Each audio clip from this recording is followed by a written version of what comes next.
Hello, my name is Derek Taylor, and the author I chose to do my author study on was Jean Craighead George. Jean was born in 1919 in Washington, D.C. to a family of naturalists. Basically, she grew up in nature. All of their free time on weekends she spent with her family. They would go out in nature, they would climb trees to study owls, they would gather plants to study, and they would make things from nature such as fish hooks from twigs. She used nature as the platform for the majority of the settings in her books. Jean truly loved nature. She went on to Penn State University and graduated in 1944 with a degree in both English and science. And some of her earlier jobs, she actually worked for the Washington Post, Reader's Digest, and the White House Press Corps.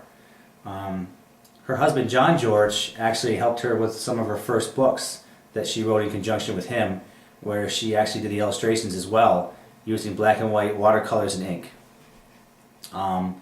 Jean was also an avid pet owner. She had many cats and dogs throughout her life, but the majority of her pets were the 175 or so pets she had said that throughout her lifetime would come to her house. They lived there seasonally, or a lot of them lived there year-round. And she was talking about animals such as snakes, birds, wild turkey vultures. And she used these animals in the interaction with them for a lot of her life experiences for the settings and stories in her books. So she was really proud of that. The majority of Jean's books were realistic fiction that were written for children and young adults as the main primary audience. She was known for her in-depth research as well. Jean would actually go out to these locations and spend quite a few weeks there sometimes to meet the local people, learn the environment, and stuff like that.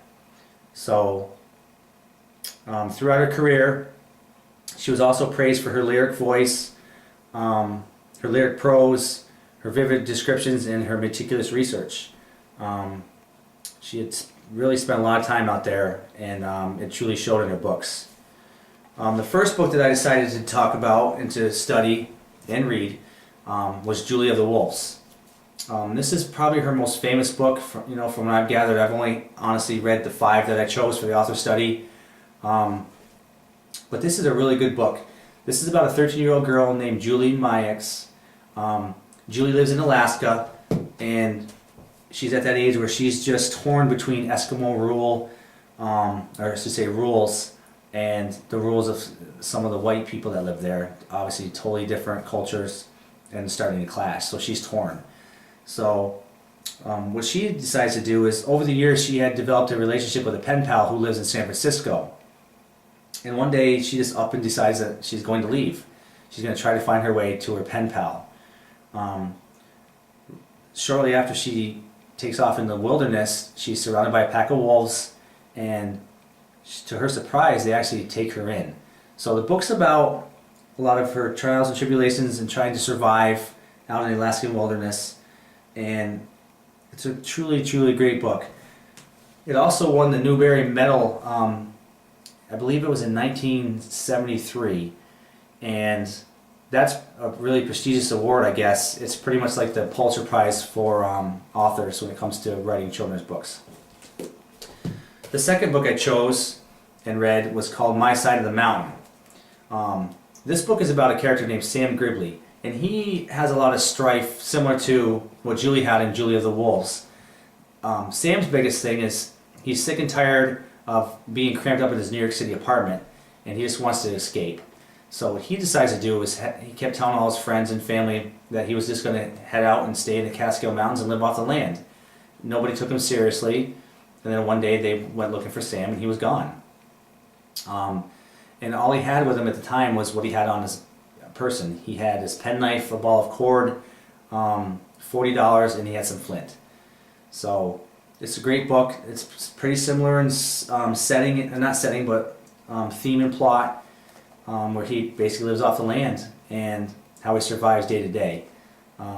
This is a pretty good book, and the story is based around Sam spending a whole year out there by himself. So it's a good read. The next book that I decided to read and chose for this study was called One Day in the Prairie. And this is about a character named Henry Rush. And Henry's kind of like an amateur photographer, And what he decides to do is he's always had a dream to film prairie dogs on the prairie. And his biggest aspiration is to try and catch them doing a backflip. So he's out there intently one day, and he's engrossed in his work. He's not really paying attention to the surroundings. I mean, there's bison walking by. The clouds are starting to turn black and purple. And what happens is he doesn't even notice that a tornado is moving fast towards him. So the book is about a little bit of controversy there and strife, you know, in terms of should I stay, should I go? He feels like he's right on the verge of getting that prairie dog to do a backflip. So it's a pretty funny book. It's really, really short. It's only 43 pages long. And as you can see, the illustrations in here are similar to what they were in Julie of the Wolves. And they're what I would probably call like a scribble sketch. They're done in black and white. But I find them very powerful, and I can't really explain it. But as you can see from the detail, they just really add that extra, you know, thing for the stories. That extra dimension, I should say.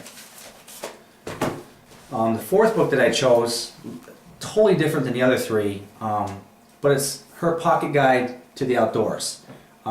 This book was actually written in conjunction with her daughter, and it's kind of interesting. Her daughter's name was Twig. But this book is pretty interesting. It shows you things of how to, you know, what to do in the outdoors, especially if you're ever alone and lost. There's stuff in here like to build a shelter, start a fire, heat rocks up to keep warm with, how to cook on an open fire. So it's pretty interesting, and it's right up my alley in terms of what I like. And I consider myself an avid outdoorsman, but I definitely learned a few different things in here that I had no idea. For instance, if you're lost, obviously you know which way the sun rises and sets in the sky. But this shows you how to actually find a direction when there's a daytime moon out. So it's very interesting. And last but not least is her book called How to Talk to Your Dog. Now this is also kind of different from the norm for Jean. But what I liked the most about this wasn't necessarily the cartoon characters, but I liked the fact that there were real life photos of Jean in this story with cartoon characters. And this talks about Jean's experience over the years with dogs and how to properly care for them. And a lot of young kids, this is good information for. It demonstrates in both words and photos. For instance, they say that when a dog's nose is up to the air and they're sniffing, and they finally do that like snort kind of wheeze, if you want to call it that, that means that they were gathering information through the nose, which she explains is 16 times stronger than the humans. And that snort is actually a signal that they've pretty much gathered all the information that they need. But either way, like I said, it's a really interesting book. I think kids would truly enjoy it, because what kid is not, you know, a dog lover? So that concludes my author study. I found Jean to be a very interesting author, and one that I will definitely use in my classroom someday. I'm sad to say though that back in May of this year, Jean passed away at 92 years old, but she truly left a legacy behind for myself and for every teacher out there that decides to use her books in their classroom. She was a wonderful author. Thank you.